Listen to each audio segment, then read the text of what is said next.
نحمده ونصلي على رسوله الكريم اما بعد فاعوذ بالله من الشيطان الرجيم بسم الله الرحمن الرحيم رب اشرح لي صدري ويسر لي امري واحلل عقدة من لساني يفقهوا قولي.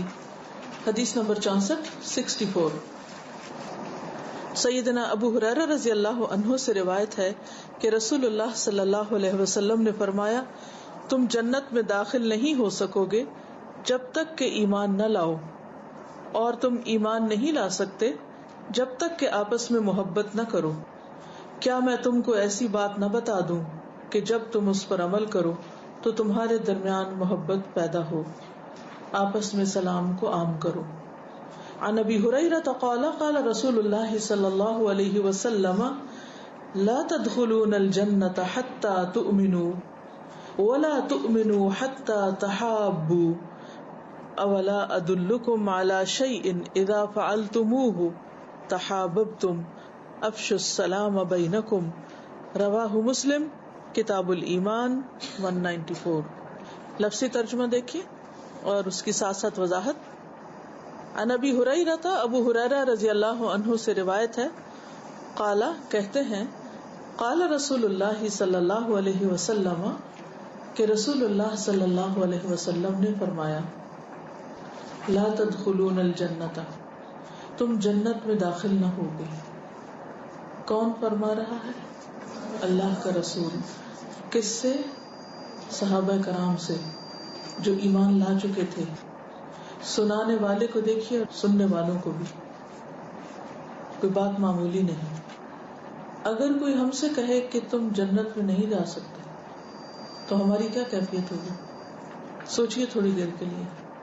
اگر پھر بھی محسوس نہ ہو تو کوئی زندگی کا ایسا واقعہ یاد کیجئے، کوئی ایسی جگہ یاد کیجئے کہ آپ کہیں جانا چاہتے ہوں اور آپ پہ دروازہ بند کر دیا گیا، یا آپ کہیں سے نکلنا چاہتے ہوں اور دروازہ نہ کھلے.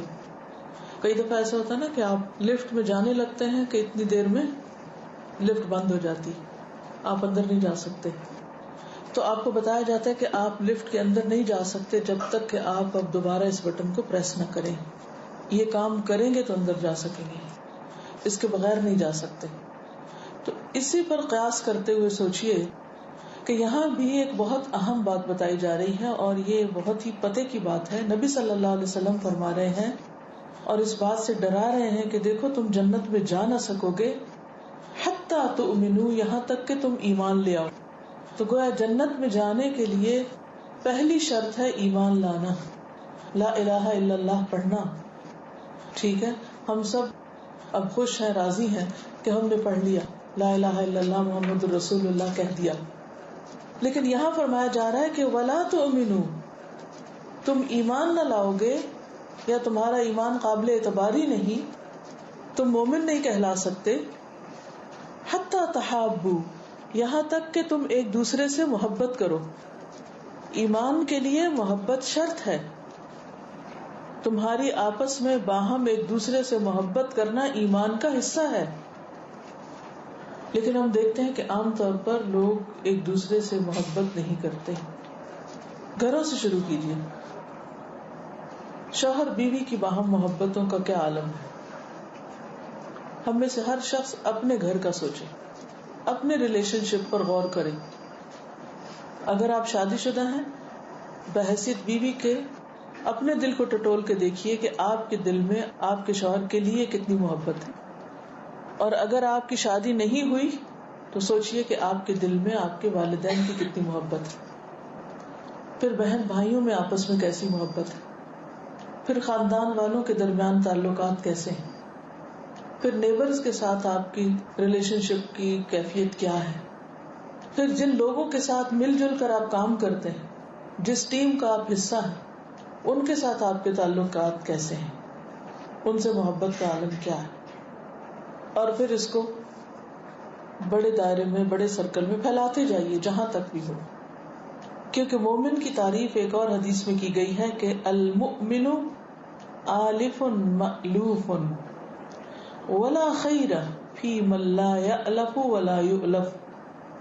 مومن آلف محبت کرنے والا ہوتا ہے، مألوف اس سے محبت کی جاتی، اور اس شخص میں کوئی بھلائی نہیں، کوئی خیر نہیں، جو نہ محبت کرتا ہے اور نہ کوئی اس سے محبت کرتا ہے، نہ وہ لوگوں سے محبت کرتا ہے نہ لوگ اس سے محبت کرتے ہیں، وہ لوگوں سے بیزار ہے، لوگ اس سے بیزار ہیں، ایسے شخص میں کوئی خیر نہیں.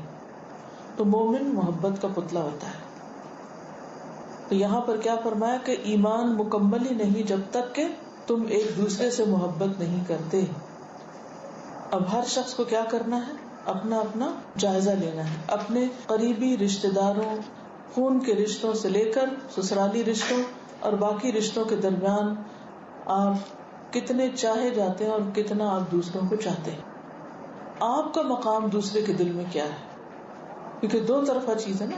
تحاببتم، ایک دوسرے سے محبت نہ کرو جب تک. اور آلفن و مألوفن، محبت کرنے والا اور کیا جانے والا. گویا اگر تعلقات خراب ہیں تو اس کا مطلب ہے ایمان کمزور ہے، ایمان میں گڑبڑ ہے، ایمان میں کمی ہے. کیونکہ ایمان اگر درست ہوگا تو باہم ایک دوسرے کی محبت بھی لازم ہوگی، چاہے میاں بیوی ہو، چاہے بچے اور والدین ہوں، چاہے بہن بھائی ہوں، چاہے رشتہ دار ہوں، چاہے اور دوست احباب. لیکن اگر ایسا نہیں تو پھر لوگوں کو بلیم نہ کیجیے، اس میں یہ خامی ہے، اس میں یہ خرابی ہے، اس میں یہ کمزوری ہے. اپنا جائزہ لیجیے، اپنے سے شروع کیجیے. کیا آپ صرف کمپلینٹس کرتے ہیں کہ دوسرے آپ سے محبت نہیں کرتے، یا آپ بھی نہیں کرتے؟ یہ آپ بھی محبت کرنے والوں میں سے نہیں.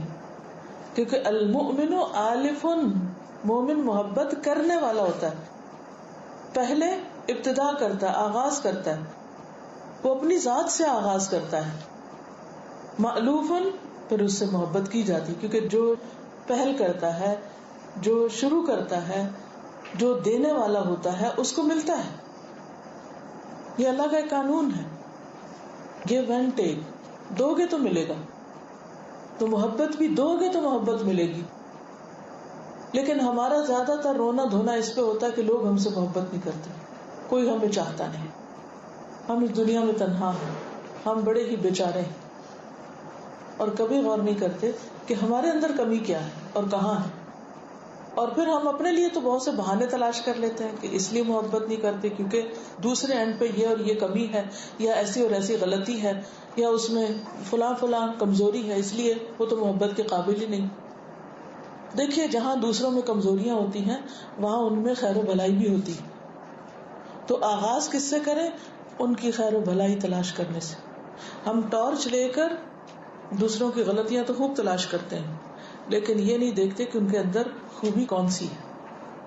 ہم محبت صرف اس وقت کر سکتے ہیں جب ہمیں دوسرے کی کوئی بھی خوبی نظر آ رہی ہوگی، کیونکہ خوبی اس آنکھ کو نظر آتی ہے جس دل میں ایمان ہوتا ہے، سچائی ہوتی ہے. جب انسان کا دیکھنا بھی انصاف کا دیکھنا ہوتا ہے، ورنہ تو انسان جنرلائز کر دیتا ہے. فلاں شخص، ایک کوئی اس میں خامی آ گئی، ایک اس نے کوئی غلطی کر دی، بس اس کی ساری بلائیوں پہ پانی پھیر دیں، باقی کچھ بھی نظر نہیں آئے گا. اس سے محبتیں نہیں بڑھتی، اس سے تو ختم ہو کے رہ جاتی. محبت ڈیمانڈ کرنے سے کبھی بھی نہیں ملتی. آپ سارا دن کسی کے سر پہ بیٹھ کے روئیں کہ مجھ سے پلیز محبت کرو، جیسے کچھ لوگوں کا حال ہوتا ہے کہ وہ رونا دھونا کرتے ہیں کہ کوئی ہم سے محبت کرے. کبھی بھی ان کو محبت نہیں، بلکہ اور لوگ ان سے بیزار ہوتے ہیں کہ محبت کی بھیک نہیں مانگی جاتی کسی سے، کہ کوئی ترس کھائے آپ پر اور آپ سے محبت کرنی شروع کر دے. اسی لیے جو عورتیں بات بات پہ روتی ہیں اور ہر وقت اپنے آپ کو لے کے بیٹھی رہتی ہیں اور محبت دینے کی بجائے صرف اس کا تقاضا کرتی رہتی ہیں، شوہر ہوں یا بچے ہوں یا رشتہ دار ہوں یا سسرال ہوں، تو وہ اور زیادہ دھتکاری جاتی ہیں، کیونکہ مانگنے والے ہمیشہ فقیر ہی رہتے ہیں. اس کے برعکس دینے والے غنی ہوتے ہیں، امیر ہوتے ہیں. کیونکہ دینے کے لیے بھی ہاتھ اس وقت کھلتا ہے جب انسان کو یہ احساس ہوتا ہے کہ میرے پاس ہے. لیکن اگر انسان یہ سوچتا رہے کہ میرے پاس کچھ نہیں ہے تو دے بھی نہیں سکتا.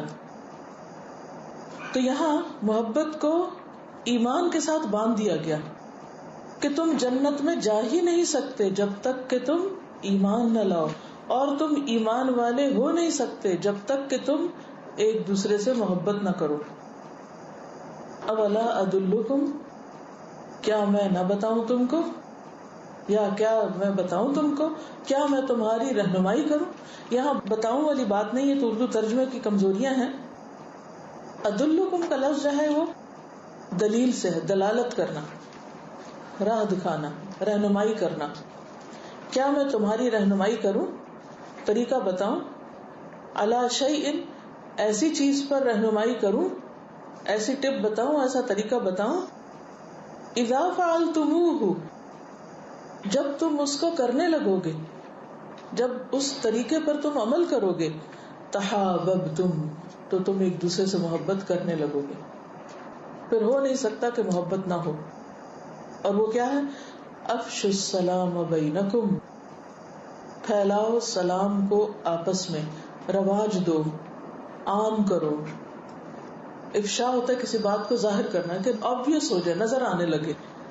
سلام کے کلچر کو عام کرو تو محبتیں پیدا ہو جائیں گی.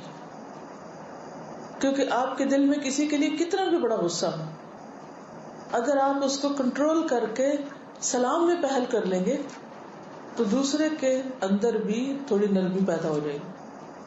یہ نہیں کہ پہلے دن پورا پہاڑ سے رکھ جائے گا، نہ، لیکن تھوڑا سا رکھنا ہو جائے گا.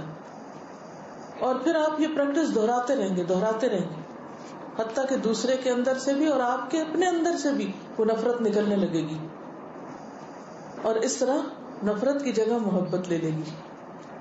لیکن اس کے لیے بہت بڑا دل چاہیے. عام طور پر جب ہمیں کسی کی کوئی بات بری لگتی ہے تو ہم سب سے پہلے اس کا اظہار کس سے کرتے ہیں؟ موڈ آف کر کے، بات چیت بند کر کے. اور جب بات چیت بند ہوتی ہے تو سلام بھی ختم ہو جاتا ہے. یا پھر یہ ہوتا ہے کہ ہم کہتے ہیں سلام تو شاید اجنبیوں کو کیا جاتا ہے، گھر سے باہر کے لوگوں کو کیا جاتا ہے، گھر کے اندر آپس میں بھلا کیا سلام بار بار.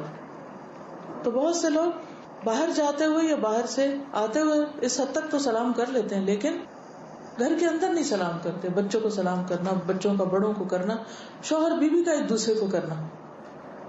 ایسا آپ میں سے کتنے لوگ ہوں گے جو صبح اٹھتے ہی، آنکھ کھولتے ہی پہلی نظر جب ایک دوسرے کو دیکھیں تو سلام کریں. یعنی عموماً لوگ اس وقت سو کے اٹھے، موڈ خراب ہے، کون کس کو سلام کرے گا، اس وقت تو نظر ہی نہ آئے کوئی کہ اٹھنا کیوں پڑا. کیونکہ ان کو اپنی نیند سے پیار ہے، دوسرے انسان سے تھوڑی پیار ہے. کیونکہ محبت ہوگی تو سلام بھی ہوگا. تو سلام جو ہے وہ دراصل آپس میں ایک کنیکشن جوڑتا ہے، آپس میں ایک دوسرے سے تعلق کو مضبوط کرتا ہے.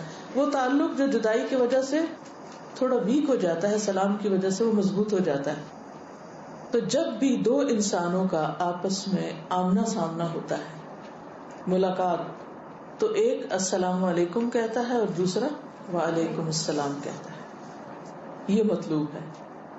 دراصل ایک دوسرے کو اور دوسرا پہلے کو دعا دے رہا ہوتا ہے کہ تم پر سلامتی نازل ہو، تم سلامت ہو. دعا کب دی جاتی ہے؟ جب انسان کے دل میں دوسرے کے لیے خیر و بھلائی ہو. اب آپ کے اندر غصہ بھی ہے، نفرت کے جذبات بھی ہیں، لیکن آپ سلام بول رہے ہیں اور کہنا بھی سچ ہے. تو آپ کیا کریں گے کہ اپنی نفرت اور غصے کو کم کریں گے، یا یہ کہنا آپ کی اس نفرت کو کم کر دے گا. یہ ایک علاج ہے. کیونکہ یہ ہو نہیں سکتا کہ انسان کسی ماحول کے اندر رہے اور پھر اسے دوسرے سے شکایت پیدا نہ ہو. یہ امپاسبل ہے، یہ نہیں ہو سکتا. جہاں بھی دو برتن اکٹھے رکھیں گے وہ ٹکرائیں گے. مثلاً ساسر کے اوپر آپ کپ رکھے تو کیا ہوگا؟ آواز آئے گی نا، ٹکراؤ ہوگا نا. برتن دھو کے جب رکھ رہے ہوتے ہیں، کوئی بھی چیزیں، صرف برتن نہیں، ایک دروازے کے اوپر دوسرا ڈالیں گے یعنی بند کریں گے تو کیا ہوگا؟ لازماً آواز آئے گی. تو شیطان ہر دم انسان کے اندر نیگیٹیوٹی ڈالتا رہتا ہے، اور آپ کا کام کیا ہے؟ اس نیگیٹیوٹی کو پازیٹیوٹی میں بدلنا، اس منفی کو مثبت کرنا. جیسے ایسڈ اور الکلائن ہوتا ہے نا، تو ایسڈ کس سے ختم ہوتا ہے؟ ایسیڈیٹی ختم کرنے کے لیے کیا کرنا پڑتا ہے؟ ٹھیک ہے نا. تو اسی طرح شیطان انسان کے اندر ہر وقت ایسیڈیٹی ڈال رہتا ہے. تو آپ کے لیے لازم ہے کہ ہر دم اس کو ختم کرنے کی کوشش کریں. اس کے لیے بہت ہی سمپل سادہ سا ٹپ بتا دیا گیا کہ تم دوسرے کو دعا دیتے رہو. اپنی خیر خواہی کا اظہار کرتے رہو، نیک جذبات کا اظہار کرو، دعائیہ کلمات سے بات شروع کرو، دعا دے کے شروع کرو. دیکھیں جب ہم واقعی شعوری طور پر بھی اگر سلام کریں تو اس کا مطلب تم سلامت رہو، تم سلامت رہو. دن میں اگر 20 دفعہ کسی کو سلام کریں تو 20 دفعہ دعا دی. تو آپ دیکھیں اس طریقے سے اگر وہ دعا قبول ہوتی ہے دوسرے شخص کے حق میں، اور ویسے بھی انسان جب دوسرے کو دعا دیتا ہے تو وہ دعا اس کے اپنے لیے بھی قبول ہوتی ہے، فرشتہ آمین کہتا ہے. تو اس سے آپ دیکھیے کہ دوسرا کئی قسم کے شر، فساد، خرابی، بیماری سے محفوظ رہے گا. اب ایک چھوٹی سی چیز ہے یہ، لیکن جب یہ زندگی سے غائب ہو جاتی ہے اور کوئی کسی کو سلامتی کی دعا نہیں دیتا تو کیا ہوتا ہے؟ بہت سے شر اٹیک کر دیتے ہیں، بہت سی خرابیاں آ جاتی ہیں. بعض اوقات ہم سلام کر بھی رہتے ہیں لیکن اس میں کوئی روح نہیں ہوتی، صرف الفاظ ہوتے ہیں. تو مردہ الفاظ سے کیا اتنا فرق پڑتا ہے؟ اس میں دعا بھی ہونی چاہیے، یعنی دعا کا احساس ہونا چاہیے. ٹھیک ہے وہ ہر وقت اگر شعوری طور پہ نہیں تو کم از کم دن میں تو 1-2 دفعہ ایسا ہو نا، دعا بھی ہو اور خیر خواہی بھی ہو، نیک جذبات ہو، دوسرے کو بھلا چاہنا مقصود ہو. تو یہ ایک پورا کلچر ہوتا ہے. سلام صرف سلام نہیں، صرف 2 بول نہیں، صرف الفاظ نہیں، بلکہ کیا ہے؟ آپ کی شخصیت کی عکاسی کہ آپ دوسرے کے لیے کیا چاہتے ہیں، آپ دوسرے کو کیا دے رہے ہیں. بعض اوقات ہم کہتے ہیں ہم تو غریب، ہمارے پاس تو کسی کو دینے کے لیے کچھ بھی نہیں، پھر بھی ہے. وہ کیا ہے؟ دعا. پیچھے ہم نے پڑھا تھا نا کہ جو شخص کسی کو جزاک اللہ خیرن کہتا ہے تو وہ کیا کرتا ہے؟ دراصل اس کے احسان کا بدلہ چکا دیتا ہے.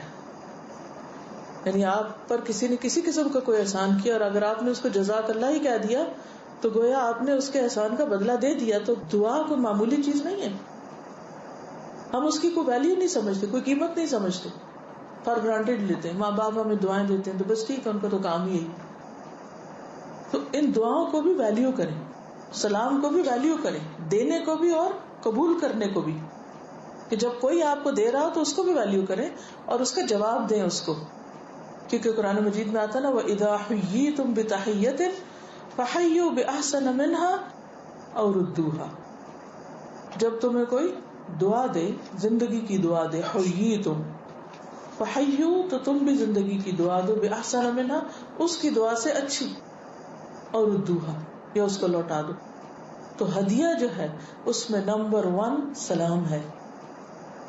سلام بذات خود ایک تحفہ ہے، کوئی رسم نہیں ہے، صرف فارمیلٹی نہیں ہے. یہ دراصل امن و عاشقی کا پیغام ہے، دوسرے کے لیے بھلا چاہنا ہے. اور پھر آپ دیکھیں کہ اس میں اگر تھوڑا سا اس کو اینالائز کریں لفظ السلام کو تو یہ دراصل اللہ کا نام ہے. گویا آپ دعا بھی دے رہے ہیں اور اللہ کے نام کا ذکر بھی کر رہے ہیں. رسول اللہ صلی اللہ علیہ وسلم نے فرمایا ان السلام اسم من اسماء اللہ وضعہ فی الارض فافشوہ فیکم. سلام اللہ کے ناموں میں سے ایک نام ہے جسے اس نے زمین میں نازل کیا، اس کو آپس میں پھیلاؤ، خوب عام کرو. پھر سلام مغفرت کو عام کرتا ہے، مغفرت کو واجب کرنے والا عمل ہے. بخشش ہوتی ہے انسان کے گناہوں. اب دیکھیں ہم سے ہر دم کوئی نہ کوئی خطا ہو جاتی، غلطی ہو جاتی، پھسل جاتے ہیں ہم. تو جب ہم سلام کرتے ہیں یا ہمیں سلام ملتا ہے تو دراصل یہ بخشش کا ذریعہ بنتا ہے. مقدام بن شریح اپنے والد سے روایت کرتے ہیں اور وہ ان کے دادا سے روایت کرتے ہیں. فرماتے ہیں کہ میں نے عرض کیا اے اللہ کے رسول صلی اللہ علیہ وسلم مجھے ایسا عمل بتائیں جو مجھے جنت میں داخل کر دے. آپ صلی اللہ علیہ وسلم نے فرمایا مغفرت کو واجب کرنے والی یہ چیزیں ہیں، یعنی ان چیزوں کو لازم کرو. سلام پھیلانا اور اچھی بات کرنا، یہ منہ سے نکالو لفظ تو اچھے نکالو. بدل السلام و حسن الکلام، بدل السلام و حسن الکلام. ہم اس کے برعکس کیا کرتے ہیں؟ سلام بھی دل ہو تو کرتے ہیں، جواب تو ویسے ہی موڈ ہو تو دیتے ہیں، اور حسن الکلام کی بجائے جلی کٹی سناتے رہتے ہیں. کیونکہ وی آر اینگری پرسن، ہر وقت ہم غصے میں. ہمیں کسی نہ کسی سے شکایت ہے، ایک سے ختم ہو تو دوسرے سے پڑھ کے، دوسرے سے تیسرے، فارغ ہوتے ہیں خالی ہوتے ہیں تو شیطان لالا کے خیالات ڈالتا رہتا ہے، وہ فلاں نے تم سے یہ کیا تھا، وہ فلاں نے ایسا کیا، فلاں نے ایسا کیا، سبھی برے ہیں. تو وہ اتنا انسان اندر سے کڑوا ہو جاتا ہے کہ پھر جو ہی منہ کھولتا ہے تو کڑواہٹ سب ہو جاتی ہے. تو جنت کو واجب کرنے والی چیز، جنت میں داخل کرنے والی چیز، اور دوسری طرف کیا فرمایا کہ تم جنت میں جا نہیں سکتے جب تک کہ یہ نہ کرو. تو یہ کوئی معمولی بات نہیں ہے. بات سلام سے شروع ہوتی ہے لیکن اینڈ کہاں ہوتا ہے؟ جنت میں جا کے پورا ایک چین شروع ہو جاتا ہے اعمال کا، کیونکہ ہر عمل دوسرے کے ساتھ جڑا ہوا ہوتا ہے، الگ الگ کوئی چیز نہیں ہوتی. ہمارے جتنے بھی زندگی کے یا روزمرہ کے کام ہوتے ہیں وہ ایک کام دوسرے سے، دوسرا تیسرے سے کنیکٹڈ ہوتا ہے. تو جب آپ نے الگ صبح اٹھتے ہی سلام کیا، میاں کو بھی کیا، بچوں کو بھی کیا، سرونٹس کو کیا، جو بھی سامنے آیا اس کو کیا، انتظار نہ کیا کہ کوئی اور مجھے کرے، خود شروع کر دیا، تو اس سے آپ دیکھیں کہ دن کے آغاز سے اللہ کا نام سے آپ نے شروع کیا، لوگوں کے ساتھ تعلق، میل جول، بات چیت، اور پھر آپ کو واپسی میں دعائیں ملنے لگی، یعنی لوٹ کے آپ کی طرف دعائیں آئیں، خیر و بلائی کے ساتھ دن شروع ہوا. تو انشاءاللہ بہت سی آفات، مصیبتوں اور تکلیفوں سے بچے رہیں گے. اچانک مصیبتیں آتی ہیں نا، تو معلوم نہیں کس کی دعا آپ کے حق میں قبول ہو جائے، اور وہ دعا کیا ہو کہ تم پر سلامتی ہو، تم سلامت رہو. ہو سکتا ہے کسی کا ایکسیڈنٹ ہونے والا ہو، کسی پہ مصیبت آنے والی ہو، تو کسی کی دعا کی وجہ سے وہ ٹل جائے، لیکن وہ آپ کو کب دعا دے گا؟ جب آپ اس کو دعا دیں گے. اور پھر جو پہل کرنے والا ہوتا ہے، دینے والا ہوتا ہے، اس کے لیے بلندی بھی ہے. نبی صلی اللہ علیہ وسلم نے فرمایا افشوا السلام کئی تعلو، سلام پھیلاؤ تاکہ تم بلند ہو جاؤ. یعنی سلام پھیلانا بلندیوں کا ذریعہ ہے، بلندی حاصل کرنے کا. کتنی چیزیں ہو گئی؟ نمبر 1، سب سے پہلی حدیث میں کیا پتا چلا تھا؟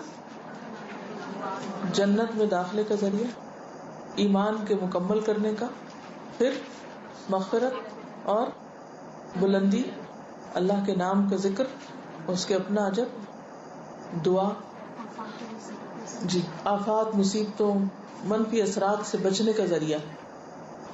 اب یہ ہے کہ جن کے کسی سے بھی تعلقات خراب ہیں، کوئی بھی ہو سکتا ہے، وہاں نبی صلی اللہ علیہ وسلم کے اس حکم پر ایمان لا کر اس کو شعوری طور پر آزمانا شروع کریں اور سلام میں پہل کریں.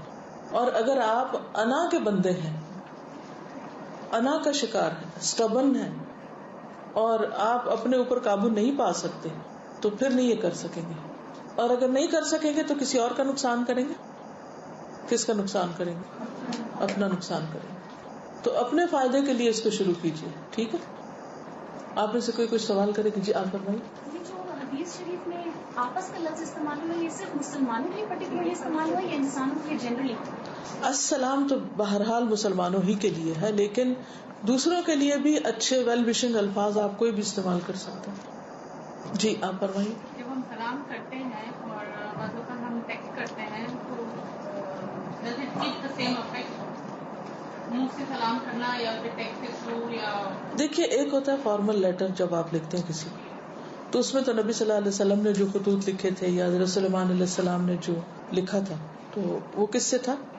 نبی صلی اللہ علیہ وسلم نے جو نان مسلم بادشاہوں کو خط لکھے تھے تو ان کو بھی سلام سے آغاز کیا تھا، سلام علی من اتبع الہدی. ٹھیک ہے؟ سلیمان علیہ السلام نے جب ملکہ سبا بلقیس کو خط لکھا تھا تو اس کے آغاز میں کیا لکھا تھا؟ بسم اللہ الرحمن الرحیم، اللہ کا نام لکھا تھا. ٹھیک ہے؟ وہاں سلام نہیں لکھا تھا انہوں نے، کیونکہ وہ نان مسلم تھے. ٹھیک ہے؟ لیکن بعض اوقات ایسا ہوتا ہے نا کہ جیسے آپ پراپر کوئی خط نہیں لکھ رہے، یوں ہے جیسے آپ کنورسیشن کر رہے ہیں، آپس میں بات چیت کر رہے ہیں، کسی ایک نے ٹیکسٹ میسج کیا، آپ جواب دے رہے ہیں، پھر اس نے کچھ کہا، پھر آپ لکھ رہے ہیں، تو وہ کنورسیشن ہو رہی ہوتی. اب یہ نہیں ہوتا آپ مجھے کچھ کہہ رہی ہیں تو میں آپ کو کہہ رہی ہوں، تو ہر دفعہ میں کہوں السلام علیکم، پھر آپ مجھے کہتے، پھر میں سلام کروں، پھر السلام، تو اس طرح نہیں ہے. ٹھیک سمجھ گئے؟ فارمل لیٹر اینڈ کنورسیشن، کہ کسی نے آپ سے کچھ پوچھا، آپ اس کو ہاں نہ میں جواب دے رہے ہیں، تو اس سے پہلے اگر آپ نے نہ بھی لکھا تو کوئی بات نہیں. اگر آغاز میں نہیں لکھا، اختتام پہ لکھ دیں، والسلام کر دیں، تو بھی ٹھیک ہے. سب کو السلام علیکم. میڈم میرا یہ سوال ہے آپ سے کہ اگر کوئی مجھے پیچھے سے سلام کرتا ہے تو میں اس کو جواب نہیں دیتی تھی, میں پلٹ کر اس کو السلام علیکم کہتی ہوں. کیا یہ صحیح ہے؟ ایسا ہی کرنا چاہیے. ایک تو یہ اخلاق اور مینرز اور اصول سب یاد رکھیں کہ کبھی بھی پیچھے سے کسی کو باتیں نہ کریں, نہ پیچھے سے سلام کریں. کرنا ہے تو سامنے آ کے برابر آ کے کریں, کیونکہ بیڈ مینرز میں سے ہے. مصنون طریقہ کیا ہے کہ جب آپ سے کوئی بات کرے تو آپ کیا کریں؟ نبی صلی اللہ علیہ وسلم کا طریقہ کیا تھا کہ آپ اس کی طرف رخ کر کے بات کرتے. اب اگر آپ کسی کی پیٹھ پیچھے اس سے باتیں کر رہے ہیں, یعنی وہاں سے آپ نے آغاز کیا, ٹھیک ہے گھر میں کام کاج کرتے وقت آپ جلدی سے کچھ پوچھ کے آگے پیچھے ہو جاتے ہیں, وہ ایک اور بات ہے. لیکن آپ کسی سے کو پراپر بات کر رہے ہیں, پوچھ رہے ہیں اور پیچھے سے بات کر رہے ہیں, تو یہ انتہائی غلط چیز ہے. تو دیکھیے دین ادب کا نام ہے. دین صرف بے مہار جینا نہیں ہے کہ جو جی میں آئے کرو. تو اگر ہم نے ادب نہیں سیکھا, مینرز نہیں سیکھے, تو کچھ بھی نہیں. دیکھیے تعلیم ایک جسم کی طرح ہے اور تربیت اس کی روح ہے. تعلیم اور تربیت آپس میں ایک روح کی مانند ہے. اگر کسی تعلیم کے اندر تربیت نہیں تو کیا ہے پھر وہ اس تعلیم کا کوئی فائدہ نہیں. وہ گدھے کی طرح کتابیں لادنا ہے, وہ صرف ترجمہ یاد کرنا اور پیپر حل کر کے نمبر لے کے سرٹیفکیٹ لے لینا, لیکن اس کا فائدہ کچھ بھی نہیں. وہ علم وزر بن جائے گا, بوجھ بنے گا انسان پر. اس لیے چاہے چھوٹے چھوٹے عمل ہوں, لیکن اخلاق اور آداب لازم کر لیں اپنے اوپر. مثلاً اگر ہم کسی قرآن کی کلاس سے اٹھے ہیں, دین پڑھ کے اٹھے ہیں, اور اٹھتے ہی ہم دوسرے کی باری کاٹ کے آگے آ جاتے ہیں, پش کرتے ہیں, کیا یہ دین ہے؟ یا اپنے مقصد کے لیے دوسرے کو بے وجہ روکے رکھتے ہیں, لیٹ کر دیتے ہیں. تو مومن تو وہ ہوتا ہے جو دوسرے کے لیے بھی وہی چاہے جو اپنے لیے چاہتا ہے. تو یہ چھوٹے چھوٹے آداب اور اخلاق اور مینرز ہیں, اس سے پتہ چلتا ہے کہ آپ ہیں کون, اصل میں آپ کیا چیز ہیں. کوئی سرٹیفکیٹ آپ کے ماتھے پہ کبھی بھی نہیں لگا, کوئی ڈگری کہیں نہیں لکھی جاتی, کسی کو نہیں پتا کہ جو کاغذ آپ نے یہ رکھا ہوا یہ اصلی بھی ہے یا نہیں. اور نہ آپ کا وزن اس کے ساتھ کیا جاتا ہے کہ اس کے ترازو میں آپ کو تولا جائے کہ آپ کیا ہیں. کسی کو آپ کی پی ایچ ڈی سے کوئی غرض نہیں اگر آپ کے اندر اخلاق نہیں. انسان پہچانا جاتا اپنے اخلاق سے, آداب سے. کسی بڑے کا مقام پہچاننے سے, کسی چھوٹے پہ شفقت کرنے سے, کسی کے ساتھ اس کے تعلقات کیسے, اس سے. ان چیزوں کا خیال رکھیے اور خود احتیاط برتیے. جی سر مجھے ایک چیز بہت اچھی لگی آپ نے جو کہی کہ سلام کرنا ایک کلچر کو پروموٹ کرتا ہے. تو میں ویسے اس کو ایک بگر پکچر امیجن کر رہی تھی کہ جس معاشرے میں سب لوگ ایک دوسرے کو سلام کرنے والے ہوں, تو جیسے ہم اپنی بات کا آغاز کرتے ہیں تو اللہ کے نام سے نا, تو یہ کیسے ہو سکتا ہے کہ اس کے بعد بھی اس کی غیبت ہو, کوئی غلط چیز کریں یا کوئی دل دکھانے والی بات کریں. تو یہ مجھے کلچر کا لفظ بہت ایک اچھا لگا. دوسری چیز استاذہ ایک اپنے ایکسپیرینس میں شیئر کروں گی کہ میں نے نیو جرسی جانا تھا, تو وہ ایک دم سے نا ہمارا گیٹ چینج ہو گیا, تو مجھے اناؤنسمنٹ مس ہو گئی مجھ سے. میں بہت رش کیا, لیکن میں پہنچی تو گیٹ بند ہو گیا, اور میں نے اس کو اتنا کہا کہ ابھی جہاز نہیں گیا, اس نے کہا نہیں تم نہیں جا سکتی. تو میں صرف امیجن کر رہی تھی کہ صلی اللہ علیہ وسلم نے کہا کہ جنت میں نہیں جا سکتے نا. مجھے یہ ہو رہا تھا کہ اس وقت مجھے اتنی پریشانی, اور کیونکہ 4 گھنٹے مجھے بیٹھنا پڑا نیکسٹ فلائٹ کے لیے, میں اس سے ریلیٹ کر رہی تھی کہ اگر صرف انسان 1 منٹ کے لیے امیجن کرے کہ دنیا کی وہ مایوسی پریشانی اور ایک وہ مایوسی پریشانی کہ جنت میں داخل ہی نہیں ہو سکتے ہم. سر یہ ہوتا ہے کہ ہم لوگ جب سلام کرتے ہیں تو ہمیں جواب میں بھی سلام نہیں آتا ہے, جیسے السلام علیکم کہتے ہیں اگلا بھی جواب میں السلام علیکم. تو یہ درست طریقہ نہیں ہے. پہلا السلام علیکم کہے گا, دوسرا وعلیکم السلام, یعنی پہلے کا سلام پہلے ہے السلام علیکم, اور دوسرے کا کیا وعلیکم پہلے ہے اور السلام بعد میں ہے. یہ دونوں فریزز بتا رہی ہیں کہ پہل کس نے کی ہے اور جواب کس نے دی. ویڈیو کے نیچے سبسکرائب کے بٹن پہ کلک کریں, بیل کے آئیکن پہ کلک کیجیے تاکہ ہر نئی ویڈیو کی نوٹیفیکیشن